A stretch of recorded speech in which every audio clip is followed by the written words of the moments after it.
இது ஃபர்ஸ்ட் மலேசியாவின் செய்திகள் உங்களுக்காக.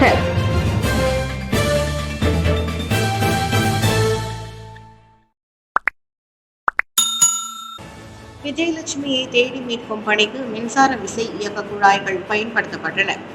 ஜாலான் மஸ்ஜித் இந்தியாவில் நில அமிழ்வு சம்பவத்தில் காணாமல் போன விஜயலட்சுமியை தேடி மீட்கும் பணிகள் நேற்று 8வது நாளாக தொடர்ந்தன. நிலத்தடி குழாயில் இருந்து 2.5 அடிக்கு நீரின் அளவை குறைப்பதற்காக 3 மின்சார விசை இயக்க குழாய்கள் பயன்படுத்தப்பட்டன. சம்பவம் நிகழ்ந்த இடத்தில் உள்ள முதல் கழிவுநீர் சுரங்கத்தில் இருந்து விஸ்மா யாக்கினில் உள்ள 2வது கழிவுநீர் சுரங்கம் வரை குழாய் அமைப்பை மீண்டும் சோதனை செய்ய நடவடிக்கை மேற்கொள்ளப்படுவதாக கோலாலம்பூர் மாநகராண்மை கழகம் DBKL தெரிவித்தது. துளையிடும் பணிக்கு உதவ கனரக இயந்திரங்களும் பயன்படுத்தப்பட்டன. இதன்படி இந்தியா வாட்டர் கன்சோர்டியமின் நீரை வெளியேற்றுவதற்கான கூடுதல் கருவிகளை பயன்படுத்தி நீரின் அளவை முடிந்த அளவிற்கு குறைக்கும் முயற்சி மேற்கொள்ளப்படுவதாக DBKL கூறியது. இதனிடையே முதல் மற்றும் 2வது கழிவுநீர் சுரங்கங்களில் தேடல் மற்றும் மீட்பு குழுவினர் நுழைந்து தேடும் பணிகளை மேற்கொண்டதாக அது மேலும் குறிப்பிட்டது. எனினும் மிகவும் குறுகிய பாதை மற்றும் அதில் அதிகரித்த ஆபத்தான வாயு காரணமாக அம்முயற்சி தோல்வியடைந்தது. நாயை அடித்த பூப்பந்தாட்டக்காரருக்கு 25,000 ரிங்கிட் அபராதம். கடந்த மாதம் தமது வீட்டு மாடத்தில் நாய் ஒன்றை பலமுறை அடித்த குற்றத்தை ஒப்புக்கொண்ட பூப்பந்து விளையாட்டாளருக்கு காஜாங் செஷன்ஸ் நீதிமன்றம் 25,000 ரிங்கிட் அபராதம் விதித்தது. 21 வயதான செமுவல் லீக் தண்டனை விதித்த நீதிபதி மசுலியானா அப்துல் ரஷீத் அத்தொகையை செலுத்த தவறினால் 6 மாதங்கள் சிறை தண்டனை அனுபவிக்க வேண்டும் என்றும் உத்தரவிட்டார். கடந்த ஜூலை 1ஆம் தேதி லேண்ட்மார்க் ரெசிடென்சியில் உள்ள தமது வீட்டு மாடத்தில் ஹஸ்கி வகை நாய் ஒன்றை கையால் பலமுறை அடித்ததாக குற்றம் சுமத்தப்பட்டது. அந்நபரின் கொடூர செயல் அண்டை வீட்டாரால் பதிவு செய்யப்பட்டு சமூக ஊடகங்களில் பரவலாக பகிரப்பட்டது. விலங்குகள் மீட்பு தரப்பினர் அந்நாயை கால்நடை மருத்துவமனைக்கு அழைத்து சென்ற போது அது மிகுந்த அதிர்ச்சியில் பாதிக்கப்பட்டிருந்தது கண்டறியப்பட்டது. கிஜிப் பேராக்கை பசுமை தொழில்நுட்ப மையமாக தோற்றப்படுத்தும். கெரியான் ஒருங்கிணைந்த பசுமை தொழில் பூங்கா கிஜிப்பை உருவாக்குவதற்கு வழியாக பேராக் மாநிலத்தில் உள்ள கெரியான் பசுமை தொழில்நுட்ப மையமாக தோற்றம் காணும். இருப்பினும் அப்பகுதியில் உள்ள மக்கள் பலனடைவதில் இருந்து விடுபடாமல் இருப்பதை உறுதி செய்ய அக்கட்டுமான திட்டத்திற்கு இணையாக முழுமையான சுற்றுச்சூழல் அமைப்பும் உருவாக்கப்பட வேண்டும் என்றும் பிரதமர் ஸ்ரீ அன்வர் இப்ராஹிம் தெரிவித்தார். நிச்சயமாக மக்களுக்கு குடியிருப்பு பகுதிகள் தேவை. நிர்வாகம் மற்றும் தொழிலாளர்களின் தேவைக்கு ஏற்ப இருப்பதை உறுதி செய்ய குடியிருப்பு பகுதிகள் குறித்து தொடக்கத்திலேயே திட்டமிடப்பட வேண்டும்.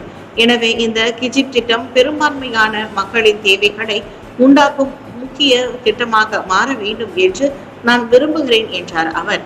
இச்சமூகத்திற்கான ஒரு முழுமையான சுற்றுச்சூழல் அமைப்பில் கல்விக்கான மேம்பாட்டு உட்படுத்தப்பட்டிருக்க வேண்டும். குறிப்பாக கிஜிப்பில் உள்ள பணியாளர்கள் கெரியான் மற்றும் அதனை சுற்றியுள்ள பகுதிகளில் உள்ள மக்களுக்கு முன்னுரிமை அளிக்கப்படுவதை உறுதி செய்ய வேண்டும். மக்கோதா தேசிய முன்னணி வேட்பாளர் தேர்வு இறுதி கட்டத்தில் உள்ளது. ஜொஹூர் மக்கோதா சட்டமன்ற இடைத்தேர்தலுக்கான தேசிய முன்னணி வேட்பாளரை தேர்வு செய்யும் நடவடிக்கை தற்போது இறுதி கட்டத்தில் உள்ளது. பல வேட்பாளர்களின் பெயர்கள் பரிசீலிக்கப்பட்ட வேளையில் தேர்ந்தெடுக்கப்படும் வேட்பாளரின் பெயர் சுதந்திர தின கொண்டாட்டத்திற்கு பின்னர் அறிவிக்கப்படும் என்று அம்னோ உதவி தலைவர் doctor Sri Mohamed Khalid Nordin தெரிவித்தார். கூடிய விரைவில் தேர்தல் கேந்திரத்தை தொடங்கும் போது வேட்பாளர் குறித்த அறிவிப்பும் செய்யப்படும் என்று மக்கோதா சட்டமன்ற இடைத்தேர்தலுக்கான தேசிய முன்னணியின் ஒருங்கிணைப்பாளருமான அவர் கூறினார். கூடிய விரைவில் தேர்தல் கேந்திரத்தை தொடங்கும் போது வேட்பாளரை அறிவிப்போம் என்றார் அவர். நேற்று குலுவாங் மக்கோதா ராணுவ முகாமில் ராணுவ படை நிதி வாரிய அறவாரியம் மற்றும் சுல்தான் இட்ரிஸ் கல்வியல் பல்கலைக்கழகத்தின் ஏற்பாட்டிலான பெர்காசா SPM திட்டத்தை தொடக்கி வைத்த பின்னர் முகமது காலித் அவ்வாறு தெரிவித்தார். பாலியல் குற்றத்திற்காக டாய் சாட்டுக்கு 10 ஆண்டுகள் சிறை தண்டனை. 5 ஆண்டுகளுக்கு முன்னர் பெண் ஒருவரை கற்பழித்த குற்றத்திற்காக பிரபல சமய போதகர் தாய் சையத் என்று அழைக்கப்படும் சையத் ஷா இக்மால் சையத் முகமது ஷைஃபுலுக்கு 10 ஆண்டுகள் சிறை தண்டனை மற்றும் 3 பிறம்பணிகள் விதித்து ஷாலாம் செஷன்ஸ் நீதிமன்றம் நேற்று தீர்ப்பளித்தது. தற்காப்பு வழக்கில் முடிவில் நியாயமான சந்தேகத்தை எழுப்ப தவறியதை தொடர்ந்து நீதிபதி நொரசலின் ஒத்தமான் 29 வயதான சையத் ஷா இக்மாலுக்கு அத்தீர்ப்பை வழங்கினர். கடந்த 2019ஆம் ஆண்டு செப்டம்பர் 11ஆம் தேதி ஐசிடி ஷா அலாமில் 23 வயதான பெண்ணை சையத் ஷா இக்மால் பாலியல் பலாத்காரம் செய்ததாக குற்றவியல் சட்டம் செக்ஷன் 376 உட்பிரிவு 1 கீழ் குற்றம் சாட்டப்பட்டது. போலீஸ் தரப்பின் தொடக்க கட்ட அறிக்கை ஆதரவாக இருந்தாலும் குற்றம் சாட்டப்பட்டவரின் தற்காப்பு வாதத்தில் மறு சிந்தனையும் மட்டுமே இருந்ததாக தமது தீர்ப்பில் நொரசிலின் கூறினார். மேலும் பாலியல் பலாத்காரம் செய்யப்பட்டதை அரசு தரப்பு நிரூபித்திருக்கும் வேளையில் குற்றம் சாட்டப்பட்டவரின் சாட்சியம் அதனை நிராகரிக்க போதுமானதாக இல்லை. அதோடு அப்பெண்ணை சையத் ஷா இக்மால் தனது வீட்டிற்கு அழைத்து சென்றதையும் அரசு தரப்பு நிரூபித்துள்ளது. சட்டவிரோத முகவர் சேவை வழங்கிய மோசடி கும்பல் ஒன்று முறியடிக்கப்பட்டது.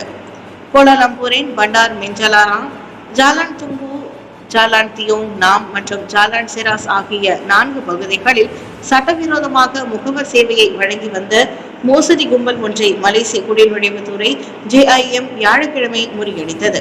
இதன் வழி 33 53 வயதிற்கு உட்பட்ட 13 பேர் கைது செய்யப்பட்ட வேளையில் பல்வேறு நாடுகளின் 530 கடப்பிதழ்களும் கைப்பற்றப்பட்டதாக JIM-இன் துணை தலைமை இயக்குனர் ஜப்ரி தாஹா தெரிவித்தார். கைது செய்யப்பட்ட 13 பேரில் 11 பேர் வங்காளதேச ஆடவர்கள் ஆவர். மேலும் இந்தியாவை சேர்ந்த ஆடவர் ஒருவரும் அந்நிறுவனத்திற்கு உரிமையாளர் என்று நம்பப்படும் மலேசிய பெண் ஒருவரும் கைது செய்யப்பட்டதாக ஜப்ரி கூறினார். வங்காளதேச ஆடவர்கள் 3 இந்திய ஆடவர் ஒருவரும் இன்னும் பயன்படுத்தக்கூடிய ஆவணங்களை கொண்டிருந்தது முதற்கட்ட விசாரணையில் தெரிய வந்துள்ளதாக அவர் குறிப்பிட்டார். வணிக பாதுகாப்பு மற்றும் பாதிப்பு அச்சுறுத்தலில் மஸ்ஜித் இந்தியா வியாபாரிகள். மஸ்ஜித் இந்தியாவில் இதற்கு முன்னமே சாலை குழி, சமமற்ற சாலை போன்ற பல பிரச்சனைகள் நிலவி வந்தன. அச்சமயத்தில் கோலாலம்பூர் மாநகராண்மை கழகம் DBKL-இன் பணியாளர்கள் இப்பிரச்சனைகளுக்கு தற்காலிக தீர்வை மட்டுமே வழங்கியதால் அது குறித்த புகார்களுக்கு முக்கியத்துவம் வழங்கப்படவில்லை. ஆனால் அண்மையில் அங்கு ஏற்பட்ட திடீர் நில அமிழ்வை தொடர்ந்து மஸ்ஜித் இந்தியா சுற்று வட்டாரங்களின் பாதுகாப்பு குறித்த கேள்விகள் முன்வைக்கப்பட்டிருப்பதாக பத்து நாடாளுமன்ற உறுப்பினர் பி. பிரபாகரன் தெரிவித்தார். சகோதரி விஜயலட்சுமிக்கு நடந்தது வேறு யாருக்கும் நடந்துவிடக் கூடாது என்ற அடிப்படையிலேயே நாங்கள் உட்பட அனைவரும் முனைப்போடு செயலாற்றி வருகின்றோம். இப்பற்றி பேச்சுவார்த்தையில் நில அமிழ்வு மட்டுமல்ல, பல விஷயங்கள் குறித்து விவாதிக்கப்பட்டது. இதில் குறிப்பாக பல சாலைகள் சமமற்ற முறையில் இருப்பதும் இங்கு பாதுகாப்பிற்கு பெரும் அச்சுறுத்தலாக விளங்குகிறது என்று அவர் குறிப்பிட்டார். கோலாலம்பூரில் உள்ள இந்தியர்களின் முதன்மை வணிக தளங்களில் ஒன்றான மஸ்ஜித் இந்தியாவில் ஏற்பட்ட நில அமிழ்வு அங்குள்ள வியாபாரிகளிடையே பெரும் அச்சுறுத்தலை ஏற்படுத்தியுள்ளது.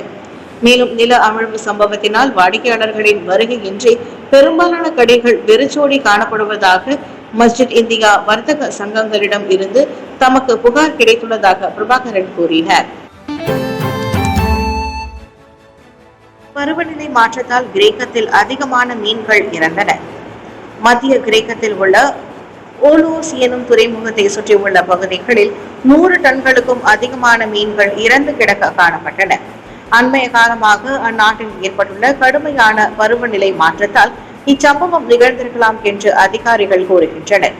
320 கிலோமீட்டர் தூரத்திற்கு இறந்த மீன்கள் மிதந்து கிடக்க காணப்பட்டன. இச்சம்பவத்தினால் கடந்த 3 நாட்களில் கடலோர பகுதியில் உள்ள உள்ளூர் வியாபார நடவடிக்கைகள் 80 விழுக்காடு சரிவு கண்டிருப்பதாக ஓலோஸ் தொழிலியல் சம்மேளனம் தெரிவித்திருக்கிறது.